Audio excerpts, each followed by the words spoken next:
Hello dear students, कैसे हैं आप लोग। जो कुछ भी आप मैं लेक्चर में पढ़ा रहा हूँ आप देख रहे हैं, अगर समझ में आ रहा है तो अच्छी बात है। लेकिन ऐसा नहीं हो सकता कि कोई ना कोई डाउट ना हो।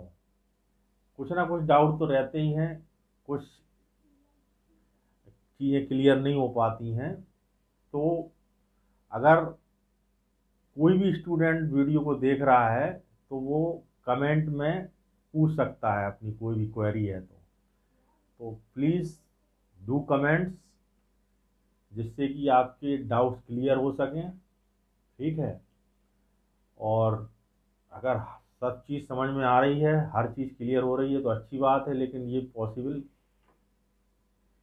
पॉसिबिलिटी कम है इस चीज़ की कि हर चीज़ बिल्कुल एक एक चीज़ बिल्कुल क्लियर हो जाए, कोई डाउट ना हो। डाउट जब ही होते हैं जब आप पढ़ते हैं किसी चीज़ को। भाई जिसने पढ़ा ही नहीं तो उसे कोई डाउट ही नहीं। हर चीज़ डाउट तो जब होगा जब आप उसको पढ़ेंगे, समझेंगे, अपने आप में क्वेरी करेंगे। इसी तरह से जब आप वीडियो को देखेंगे, उसको समझने की कोशिश करेंगे, तभी आपके मन में डाउट होंगे। और हो सकता है कुछ चीज़ समझ में ना आए तो आप कमेंट में पूछ सकते हैं। आज हम डिस्कस करेंगे, ये चैप्टर हमने लगभग मैग्नेटिज्म और मैटर जो है कवर कर लिया था। जो कोई कुछ चीज़ें रह गई होंगी वो हम प्रॉब्लम्स के दौरान क्लियर करते जाएंगे। जो भी अगर कोई फैक्ट्स रह गए होंगे तो हम बताते जाएंगे। और जो प्रॉब्लम्स होती हैं वो हम सिलेक्टेड प्रॉब्लम्स इसमें से बताते हैं। तो सिलेक्टेड प्रॉब्लम्स में बहुत से कॉन्सेप्ट्स भी क्लियर होते हैं।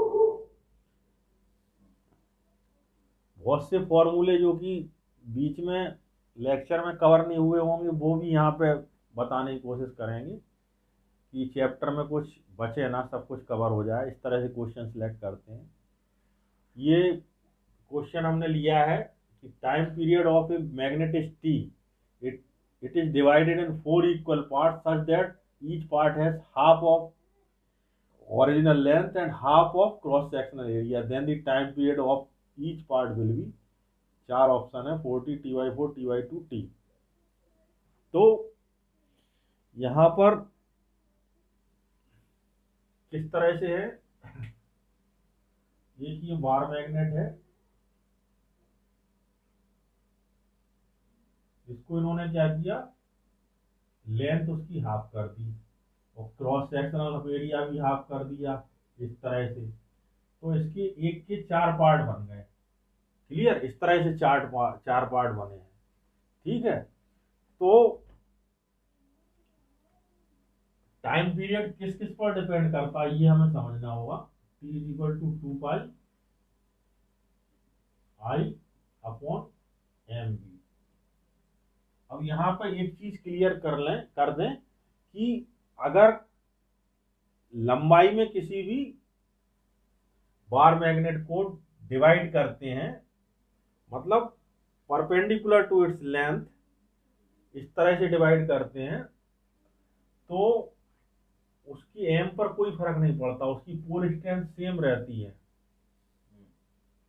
मतलब पोल स्ट्रेंथ स्मॉल एम, अगर किसी भी बार मैग्नेट को लंबाई में इस तरह से डिवाइड कर देते हैं, ठीक है, तो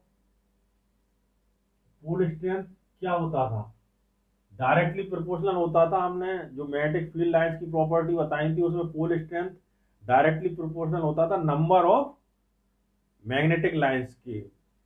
मैग्नेटिक फील्ड में जो लाइंस निकलती हैं वो डायरेक्टली प्रोपोर्शनल होता था। तो जब इसकी हम मोटाई कम कर देंगे तो इसमें निकलने वाली लाइंस भी कम हो जाएंगी, तो मैग्नेटिक पोल स्ट्रेंथ भी कम हो जाएगी। मतलब इस केस में अगर हमने इसको इस तरह से डिवाइड करा तो जो इस वाले टुकड़े की पोल स्ट्रेंथ है और इस वाले टुकड़े की पोल स्ट्रेंथ है वो सेम रहेगी पहले वाले की पोल स्ट्रेंथ के बराबर। ठीक है। लेकिन अगर हमने इसको इस तरह से डिवाइड कर दिया,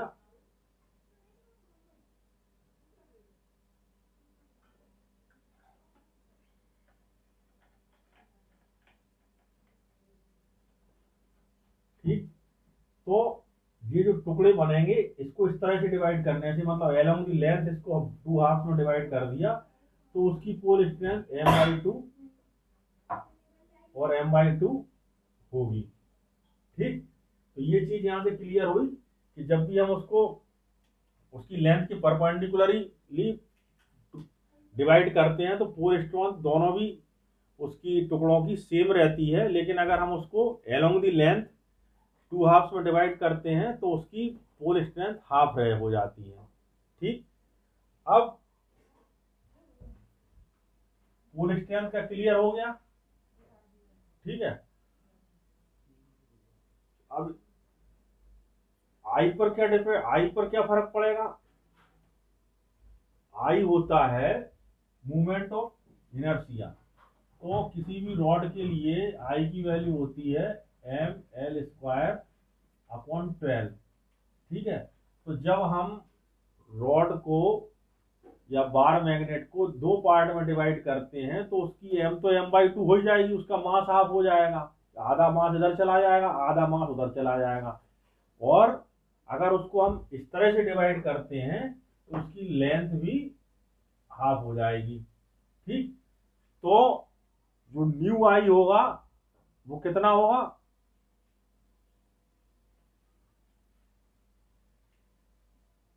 L/2 का होल स्क्वायर और m/2। तो न्यू आई जो होगा उसका आई, जो न्यू आई होगा वो पहले वाले आई का 1/8 होगा। ठीक है, क्योंकि ये स्क्वायर 4 हो गया और ये 2 4 2 जा 8। ठीक है, तो जो न्यू आई होगा, अगर किसी भी बार मैग्नेट को दो पार्ट में इस तरह से डिवाइड कर दे तो वो न्यू आई होगा वो पहले वाले आई का 1/8 होगा। ठीक, और पोल स्ट्रेंथ इस समय सेम है।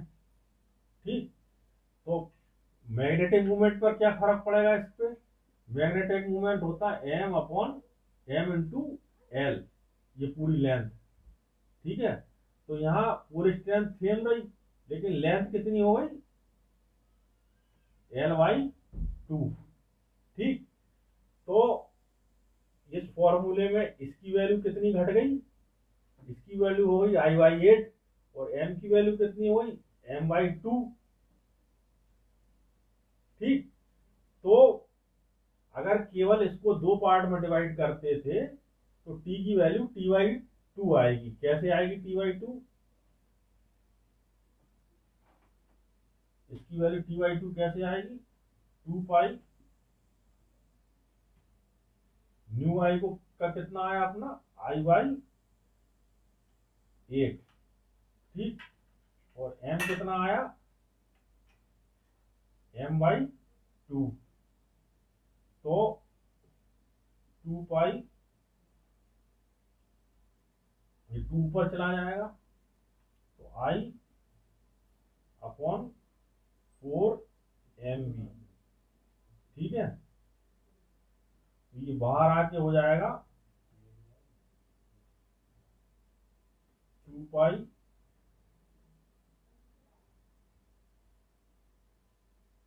I/mv 1/2। ये स्क्वायर से रूट से बाहर आएगा तो 2 हो जाएगी इसकी वैल्यू 1/2। तो ये टी डैश की वैल्यू कितनी हो गई? पहले वाले टी के हाफ हो गई। ये उस केस में है जबकि हम इसको इस तरह से डिवाइड करते हैं। क्वेश्चन हमारा ये नहीं है, ये हम समझाने के लिए एग्जाम्पल ले रहे हैं कि जब हम इसको इस तरह से डिवाइड करते तब क्या होगा? t/2 आएगा। ठीक, और इस वाले केस में क्या होगा? t पे क्या फर्क पड़ेगा जब हम इसको इस तरह से काट देते बीच से? इस वाले केस में क्या होगा? इस वाले केस में होगा t = 2 पाई I/mv। तो I क्या होता है? mL² होता। तो यहाँ L तो सेम रहेगी लेकिन m/2 हो जाएगा, यहाँ पर क्या हो जाएगा, m/2 हो जाएगा। तो आई की वैल्यू क्या हो जाएगी,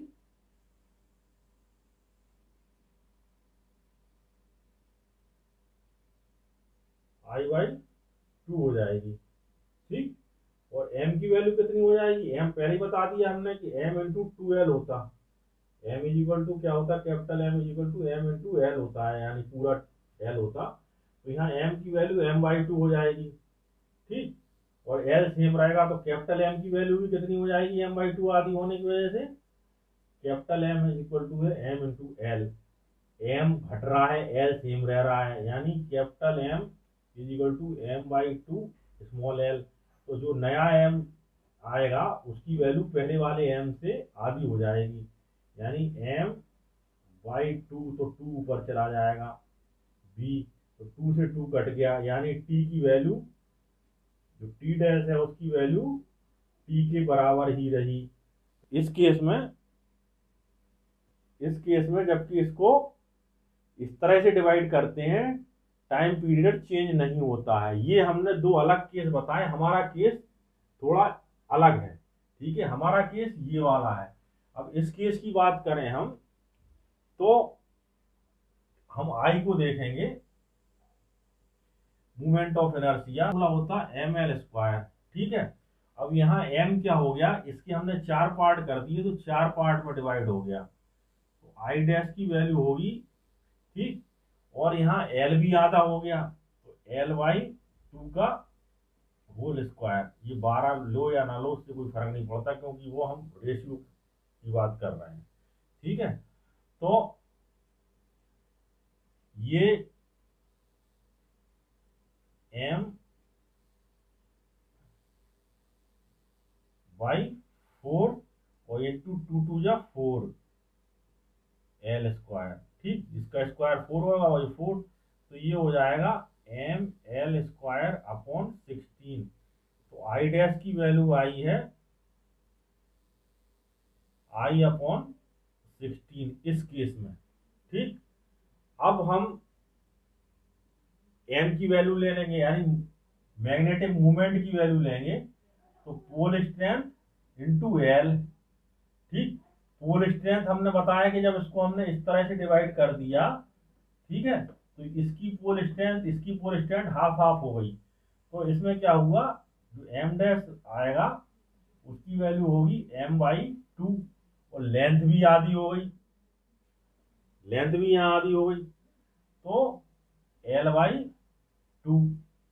ठीक, तो m dash is equal to होगा m/4। ठीक, तो दोनों चीजें हमारे पास हैं,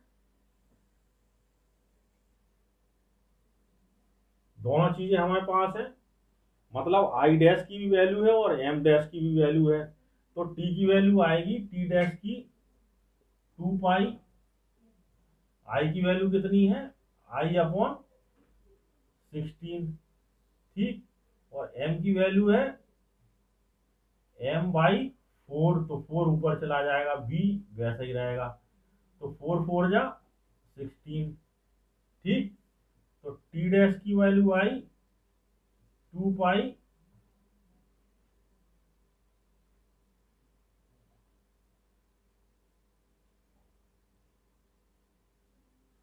I/,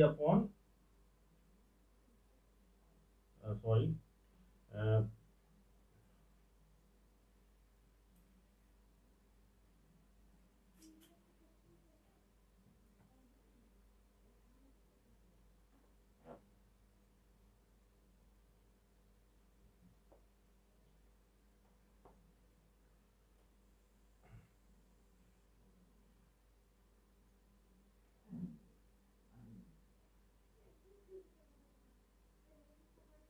2 पाई,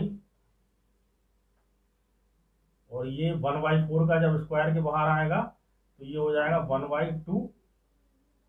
ठीक, और अंडर रूट के बाहर आएगा तो ये हो जाएगा I/mv। ठीक, तो इसकी पूरी की जगह क्या रख सकते, t dash is equal to t/2 answer आएगा इसमें। ठीक, मतलब जो नया टाइम पीरियड होगा वो पहले वाले टाइम पीरियड का हाफ हो जाएगा। ठीक है, क्लियर एवरीथिंग। ये जो था वो इन दोनों का कॉम्बिनेशन था, मतलब इसमें केवल इस साइड में आधा कर रहे थे, इसमें इस साइड में आधा कर रहे थे, इसमें दोनों काम कर दिए, मतलब चार पार्ट में डिवाइड कर दिया। तो चार पार्ट में डिवाइड जब कर दिया तो टी डैश की वैल्यू आई T/2। ठीक है, clear everything. In two separate experiments at a place, the neutral points due to two small magnets are at distance of r and 2r in broadside on position. The ratio of magnetic moment will be, broadside in position कहते हैं equatorial position को, और and on position कहते हैं axial position को। तो होता क्या है, हमने दोनों पोजीशंस के बारे में डेरिवेशन समझ लिया था, फिर से थोड़ा सा बताए दे रहे हैं। जैसे ये एन है, ये एस है, ये इसकी ब्रॉड साइड और पोजीशन या इक्वेटोरियल पोजीशन होगी। यहाँ वन पोल स्ट्रेंथ वाला नॉर्थ पोल रखा हुआ है, ठीक है। तो ये नॉर्थ पोल इसको रिपेल करेगा इस तरह से, ठीक है, और ये साउथ पोल इसको अट्रैक्ट करेगा इस तरह से, ठीक है।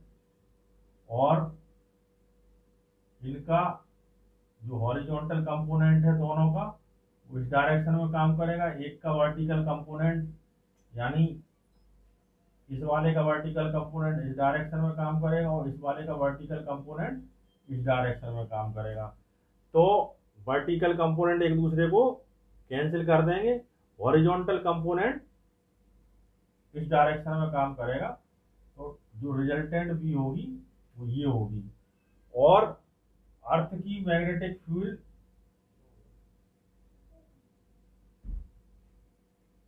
इस डायरेक्शन में काम करती है, हॉरिजॉन्टल मैग्नेटिक फील्ड, ठीक है। तो नल पॉइंट वो पॉइंट होगा जहां पर ये B = H हो जाए, ठीक है। तो इसी बात की बात हो रही है एंड ऑन पोजीशन पे, कि जहां B = H के बराबर हो जाए, तो दोनों की एंड ऑन पोजीशन पे ये H के बराबर हो जाएंगे, यानी आपस में भी बराबर हो जाएंगे। तो यहाँ इस केस में B की वैल्यू कितनी है, जो ब्रॉड ऑन पोजीशन या इक्वेटोरियल पोजीशन में M की वैल्यू होती है, इसकी B की वैल्यू होती है M/R³ होती है, ठीक। तो B1 की वैल्यू की वजह R दिया है, B2 की वैल्यू होगी μ0/4π M2/2R का होल क्यूब। अब B1 B2 आपस में बराबर हैं, क्योंकि ये वहां पर नल न्यूट्रल पॉइंट पे H के बराबर हो जाते हैं, ठीक है। तो B1 = B2, तो इसको बराबर रखेंगे तो M1/R³ = M2/8R³। R³ से R³ कट गया, ठीक है। तो M1/M2 हो गया 1/8, ठीक है, यानी 1:8। Option 4 is correct. ये μ0/4π था, मिसस्पेल हो गया था, 2π लिख गया था, ठीक। थोड़ा सा हमने जो अभी बताया है ब्रॉड साइड ऑन पोजीशन पर बताया है। अगर यही जो है एक्सियल पोजीशन पर या एंड साइड और पोजीशन पे हो तो किस तरह से या कहाँ पर आएगा न्यूट्रल पॉइंट, ये और समझ लेते हैं। जैसे ये नॉर्थ है, ये साउथ पोल है, ये एच इधर काम कर रहा है, तो यहाँ पर कहीं होगा, ठीक है। मतलब यहाँ पर वन पोल स्ट्रेंथ का नॉर्थ पोल रखेंगे, तो ये साउथ नॉर्थ एक दूसरे को यहाँ पे अट्रैक्ट करेगा, ठीक है, और नॉर्थ नॉर्थ को इस तरह से रिपेल करेगा। ठीक है, तो यहाँ पर कहीं एच इसके बराबर होगा, और इस केस में जब ये होता है तो बी किसके बराबर होती है, μ0/4 पाई 2m होता है यहाँ पे, बस इतना अंतर रहता है एंड ऑन पोजीशन पर। ठीक है, तो ये बी इसके बराबर होगी एच के बराबर, और इधर होगी क्योंकि ये इधर पे काम कर रहा है। ये डिफरेंस है न्यूट्रल पॉइंट का broad sided position and end on position का। ठीक, next question, two imaginary magnetic north pole each of pole strength m are placed at the vertices of an equilateral triangle of side A. The resultant magnetic induction of third vertex is, चार option दिए हैं। तो ये तीन vertices हैं equilateral triangle के, जिसकी each arm is a. तो दो पर जो है एन वो रखा हुआ है, क्या कहते हैं, नॉर्थ पोल है तो ऊपर इमेजिनरी नॉर्थ पोल, तो तीसरे पर मैग्नेटिक इंडक्शन हमें कैलकुलेट करना है। ठीक है, तो यहाँ पर हम 1 यूनिट नॉर्थ पोल रख लेंगे। ठीक है, तो ये इसको रिपेल करेगा इस डायरेक्शन में, और ये वाला इसको रिपेल करेगा इस डायरेक्शन में। ठीक है, तो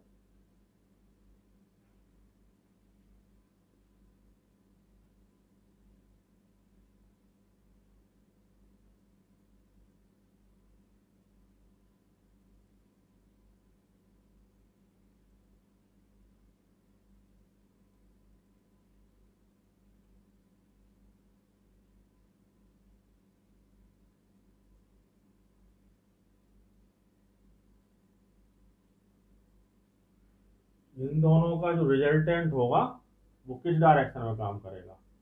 ठीक है, ये तीनों एंगल 60 है, तो ये एंगल भी पूरा 60 होगा, तो यहाँ से इसका ये हाफ एंगल होगा 30 होगा। ठीक, तो इसको भी हम दो पार्ट में डिवाइड कर लेते हैं, इसका हॉरिजॉन्टल कंपोनेंट और इसका वर्टिकल कंपोनेंट। इसको भी हम दो पार्ट में डिवाइड कर देते हैं, इसका हॉरिजॉन्टल कंपोनेंट और इसका वर्टिकल कंपोनेंट। ठीक है, हॉरिजॉन्टल कंपोनेंट इसके साथ 30 डिग्री का एंगल बनाएगा, और वर्टिकल कंपोनेंट इसके संग में 60 डिग्री का एंगल बनाएगा। ये दोनों एक दूसरे के अपोजिट होंगे और इक्वल होंगे जो वर्टिकल कंपोनेंट होंगे, इसलिए एक दूसरे को कैंसिल कर देंगे, मतलब नहीं रहेगा कुछ। ठीक है, अब यहाँ पर जो इसकी V1 की वैल्यू है, दोनों ही इक्वल होंगे, V1 इक्वल टू B होगा क्योंकि इक्वल डिस्टेंस है, इक्वल वो है। तो इसका यहाँ पर जो B की वैल्यू है और यहाँ पर जो B की वैल्यू है, वो दोनों की वैल्यू आधा हो जाएगा, तो ये भी 30 हो जाएगा और ये भी 30 हो जाएगा। तो यहाँ हो जाएगा जो रिजल्टेंट B आएगा B cos 30 plus B cos 30, यानी 2B cos 30। रिजल्टेंट आएगा वो B cos 30, B रिजल्टेंट। ठीक है, B बार B डैश मान लें, B cos थीटा यानी 30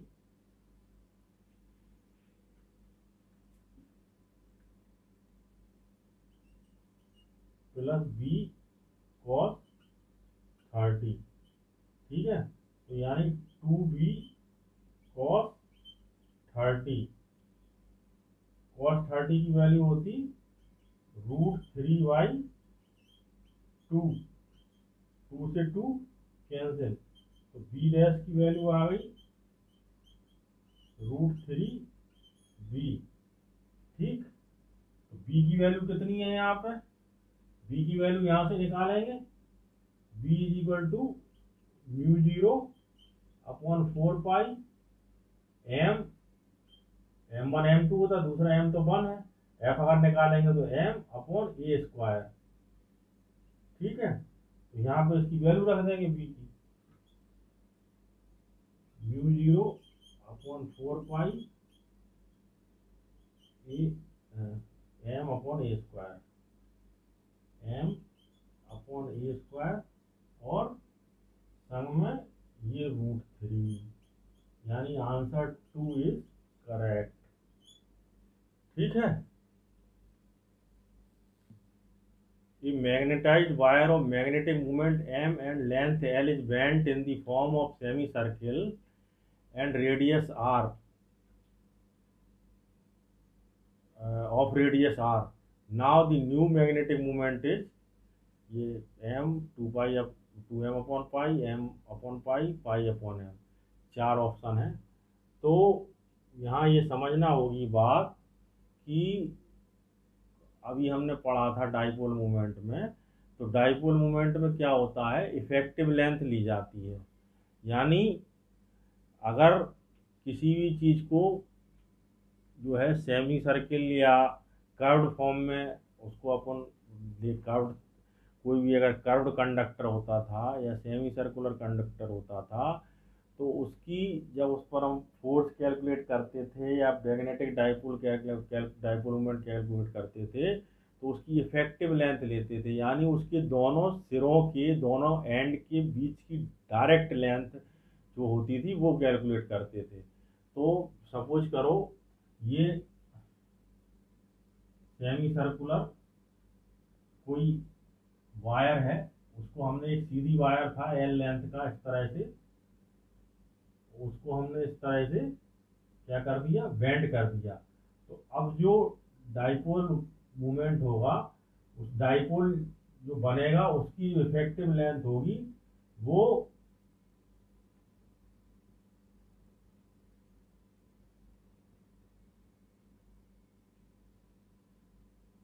2r होगी। ठीक है, ये नहीं होगी, 2r होगी। तो पहले केस में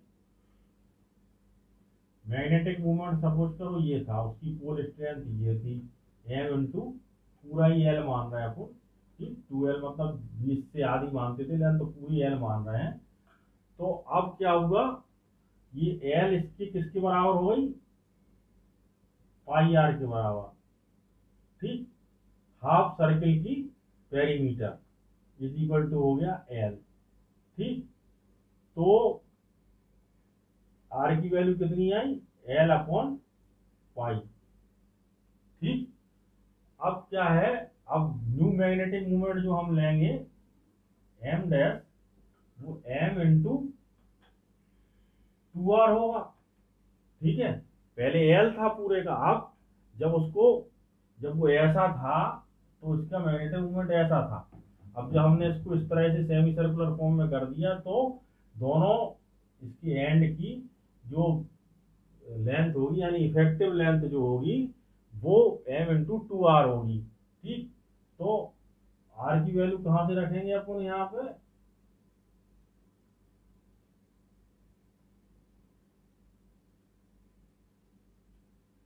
l अपॉन पाई। ठीक, तो 2ml upon pi, m dash is equal to, तो इसकी जगह क्या रख सकते हैं, ml की जगह, इसकी जगह रख सकते हैं अपन पहले वाला m, तो 2m upon pi, option 2 is correct.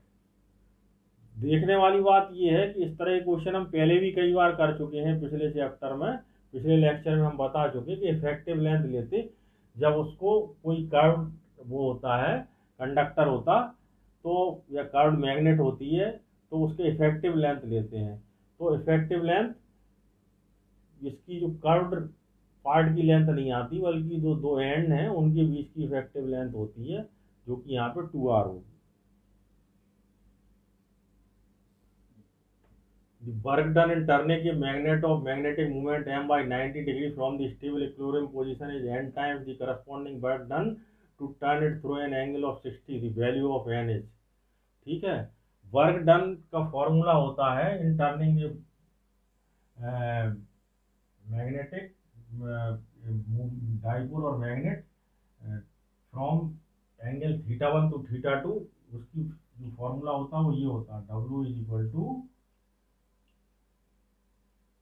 mb cos θ1 minus cos ठीक है, फ्रॉम θ1 पोजीशन टू θ2 पोजीशन पे किसी भी मैग्नेट को घुमाने में वर्क डन जो करना पड़ता है उसकी वैल्यू इतनी होती है। ठीक है, तो इसको क्या हो रहा है, पहले हम 90 डिग्री घुमा रहे थे और फिर 60 डिग्री घुमा रहे थे 0 डिग्री से। ठीक, तो W की वैल्यू, पहली W की वैल्यू सपोज करो W थी। ठीक, तो एम बी cos 0 से cos 0 की वैल्यू कितनी होती, 1।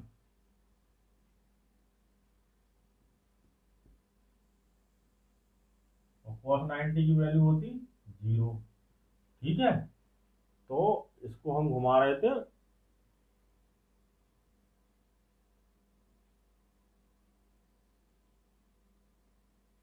इसकी वैल्यू आई थी एम बी, डब्ल्यू की वैल्यू। ठीक है, और फिर दूसरी बार क्या कर रहे हैं अपन, डब्ल्यू डैश को क्या कर रहे हैं, अब इसको 60 डिग्री घुमा रहे हैं 0 डिग्री से। तो एम बी cos 0 की वैल्यू 1 और cos 60 की वैल्यू 1/2। तो इसकी वैल्यू क्या आ गई, M B by 2 W dash. तो W dash is equal to क्या आ गया, W/2। तो क्वेश्चन क्या था कि the position is n time the corresponding one to turn through 60 degree. यानी क्या दिया, जो पहली वाली कंडीशन है यानी W, वो बाद वाली कंडीशन के n टाइम्स है। ठीक है, तो W की वैल्यू तो यहाँ पर W की वैल्यू कितनी है, W ही है, और W डैश की वैल्यू कितनी है, W/2। तो n इजिकल टू क्या आ जाएगा, 2। ठीक है,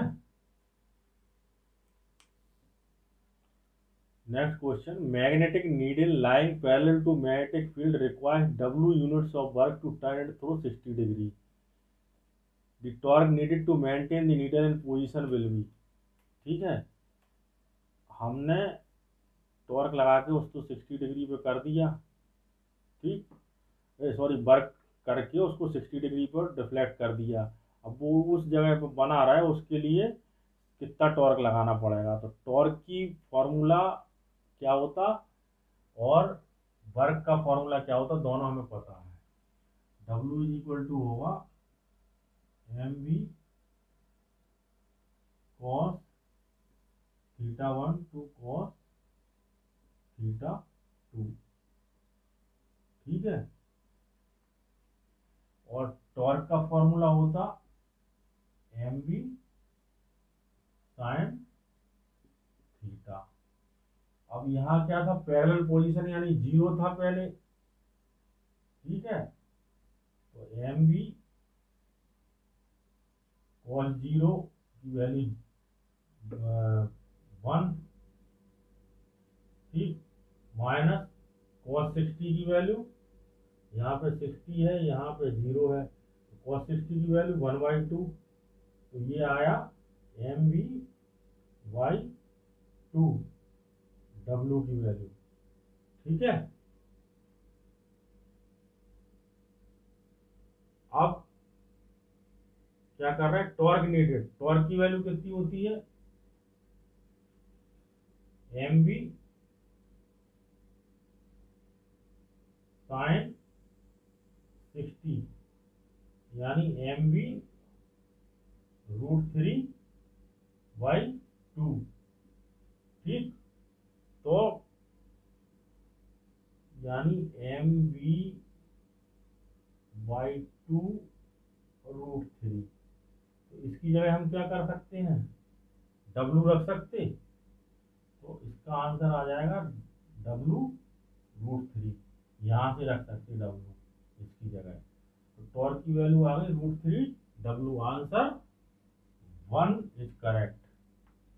correct value of dip angle of at a place is 45 degree if the dip circle is rotated by 45 degree out of the meridian then the tangent of the angle of apparent dip is, ये चार option है, 1/√2, √2, 1/2। तो apparent angle of apparent dip का formula होता है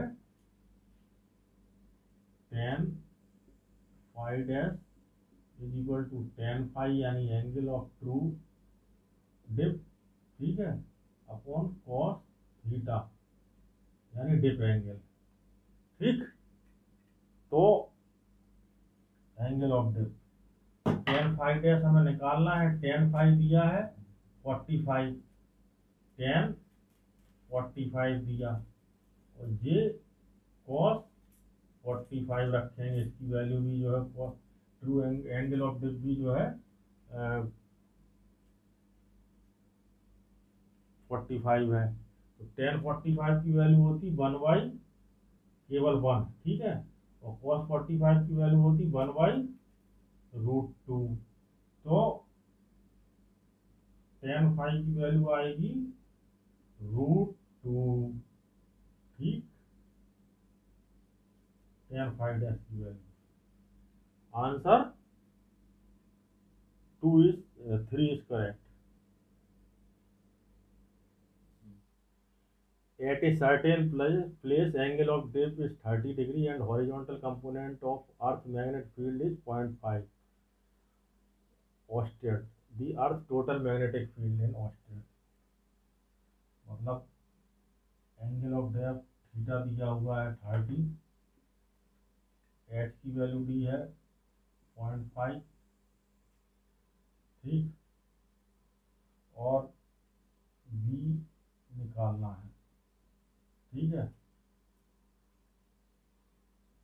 H is equal to होता B cos theta, ठीक है, एच है 0.5, बी निकालना है, कॉस 30 की वैल्यू कितनी होती,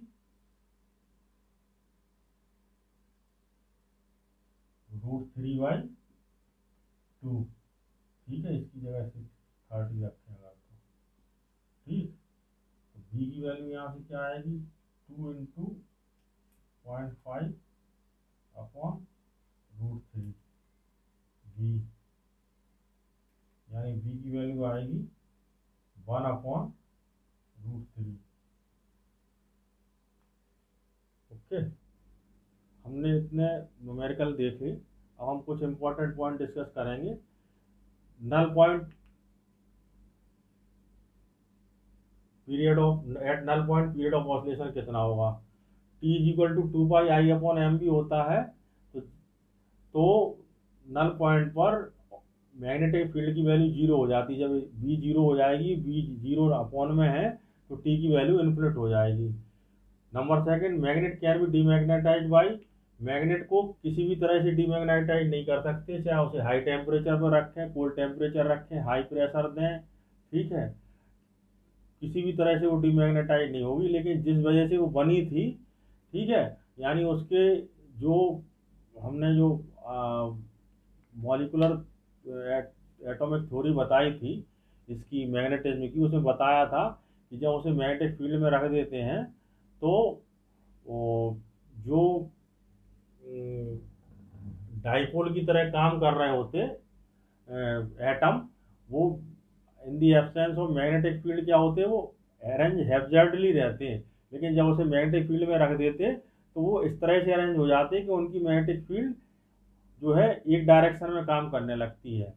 तो अब जब उसको उस मैग्नेटिक फील्ड में रख दिया और वो जो एटम है इस तरह से अरेंज हो गए कि उनकी मैग्नेटिक फील्ड एक डायरेक्शन में काम करने लगी, तो किस वजह से हुआ, मैग्नेटिक फील्ड में रखने की वजह से हुआ ना। अब उसको उसकी अपोजिट पोजीशन में रख देंगे तो वो जो अरेंज हुए थे जिसका वजह जिस अलाइनमेंट में, वो अलाइनमेंट फिर से उल्टा हो जाएगा, तो वो डीमैग्नेटाइज हो जाएंगे। डायमैग्नेटिज्म का मेजर इफेक्ट ये होता है कि जब इसको बहुत कूल टेम्परेचर में रखा जाता है डायमैग्नेटिक सब्सटेंस को, तो इसमें सुपर कंडक्टिविटी डेवलप हो जाती है, ठीक है, इसका डायमैग्नेटिज्म बढ़ जाती है, इसको कहते हैं डायमैग्नेटिक मीजनर इफेक्ट, ठीक है। Line joining same angle of dip isoclinic lines कहलाती हैं, ठीक। और लाइंस ड्यू टू एच, जो फील्ड लाइंस होंगी ड्यू टू अर्थ की हॉरिजॉन्टल मैग्नेटिक फील्ड की वजह से, वो कैसी होंगी, पैरेलल होंगी, ठीक है, और एट इक्वल डिस्टेंस होंगी, ठीक। ये 4-5 पॉइंट थे, ठीक है, क्लियर। और जो न्यूमेरिकल सॉल्व करते हैं हम, तो उससे कई कॉन्सेप्ट क्लियर होते हैं, ठीक है। जो चीज़ें थ्योरी में या डेरिवेशन में या फैक्ट्स में छूट जाती हैं वो भी कवर हो जाती हैं। अगर किसी भी न्यूमेरिकल में आपको प्रॉब्लम हो तो आप कमेंट के माध्यम से पूछ सकते हैं, थ्रू कमेंट। और अगर इनके अलावा भी आपको और किसी क्वेश्चन में डाउट है, जो हम क्वेश्चन बता रहे हैं उसके अलावा मैग्नेटिज्म एंड मैटर से रिलेटेड और कोई भी क्वेश्चन है जो आपको नहीं आ रहा है या जिसमें डाउट है, वो भी आप कमेंट में पूछ सकते हैं, उसको भी मैं क्लियर कर दूंगा through lecture, video lecture. Okay.